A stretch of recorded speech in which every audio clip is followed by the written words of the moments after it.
Hi everybody, this is me reporting today. I found a really interesting article on a website called Coming Print to do with the earthquake that apparently Japanese super. It doesn't make sense because a huge amount of debt. Take a look at the article here.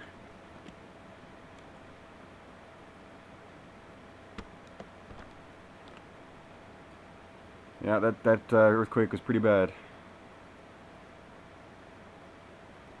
A super earthquake is going to cause American rates to jump 2 or 3% more because the number one and number two buyer of U bonds.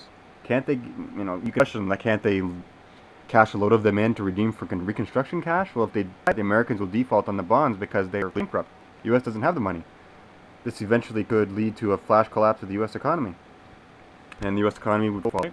Yeah, that big earthquake that happened over the yesterday, 8.9 magnitude, uh, thousands of people dead. It's craziness. Here's melting down. This is just insane.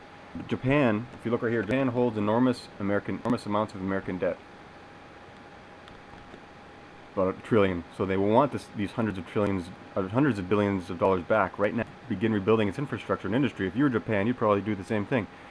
That means America will probably have to substantially increase interest rates to get foreigners to buy enough treasuries to pay the Japanese, or face the equivalent of foreclosure.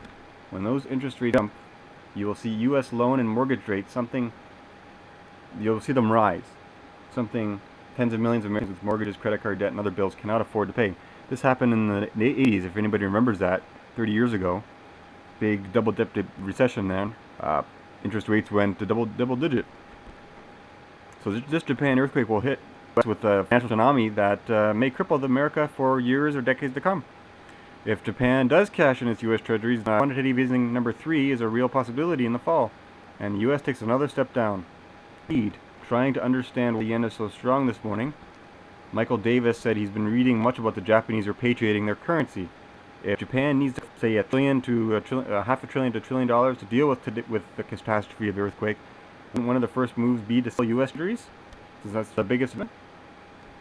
The article goes on to talk about the world economy and all that, and there's the bottom here and everything. But yeah, this is I don't think I've ever seen anything like this yet. This is definitely unique. Just them predicting that the interest rate spike like that. Well, spread it out, spread this around. It's not going to get any better. Stock up on food like the Japanese are doing.